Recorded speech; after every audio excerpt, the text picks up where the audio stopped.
now pleased to recognize the distinguished lady, Dr. Adams from North Carolina. Thank you, Mr. Chairman, and thank you, Mr. Selig, for being here.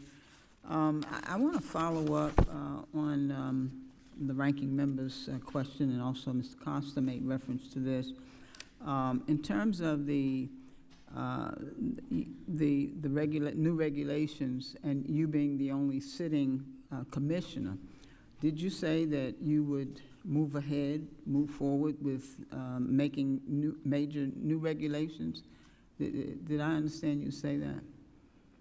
Congresswoman, I believe I need to do that as chairman of the agency. It's absolutely essential that the American people have the investor protections that they deserve, and so we will continue to evaluate the need for new rules and move forward with those rulemakings as appropriate. So as one person, and other commissioners are not there, you think you, okay. Let me move on. Your testimony says that your staff has been right-sized, cumbersome rules so that even small producers, farmers, can properly manage risk.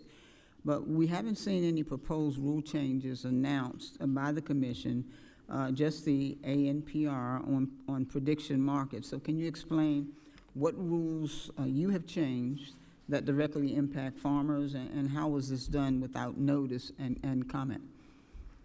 Congresswoman, we're working on rules that will help protect our farmers, ranchers, and producers. One of the biggest issues that we're addressing has been the lack of the ability to access the markets. So some of the Futures Commission merchants, which are the brokers that these farmers, ranchers, and producers are using to get to the exchanges, they've been really heavily regulated. We've seen the massive overregulation of the real-world economy through Dodd-Frank regulations over the years. So we're taking a hard look at those, and we do look forward to coming out with some new proposals that we believe will help roll that back.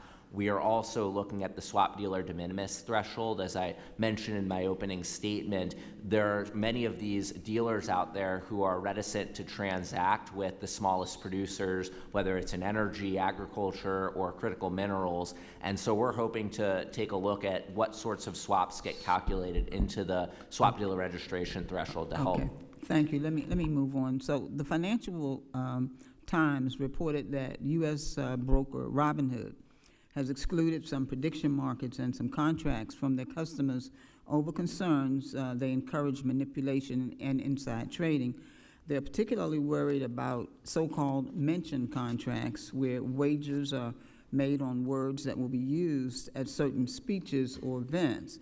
These are contracts that can be found on U.S. registered exchanges. So if Robinhood recognizes these contracts as susceptible to manipulation and trading, why doesn't CFTC? Congresswoman, we've come out with an advance notice of proposed rulemaking on this subject, so I don't want to prejudge any of those issues, but we've laid out, and I believe we've submitted it for the record, a list of questions related to this subject as well as many others, and so we're hoping to get stakeholder input from Robinhood as well as anyone else that wants to comment on this issue. Okay, so do you believe that these mentioned contracts, for example, like what former Congressman George Santos said on Newsmax interview, do you believe that they are not susceptible to manipulation?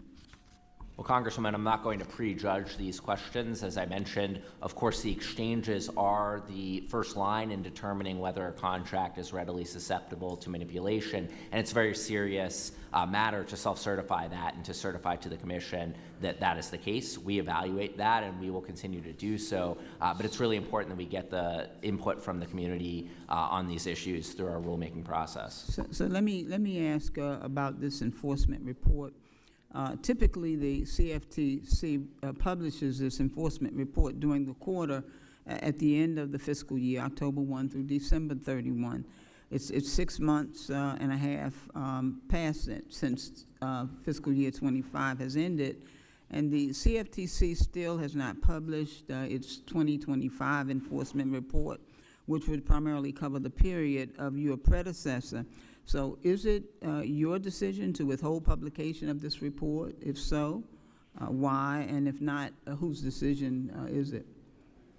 Congresswoman, I've been in the seat for just over 100 days now, and so, of course, we've revitalized our enforcement program. We take this very seriously. As I said in my opening statement, we have a zero-tolerance policy when it comes to fraud, manipulation, and abuse, and we will continue to take action to make sure that our enforcement program is strong.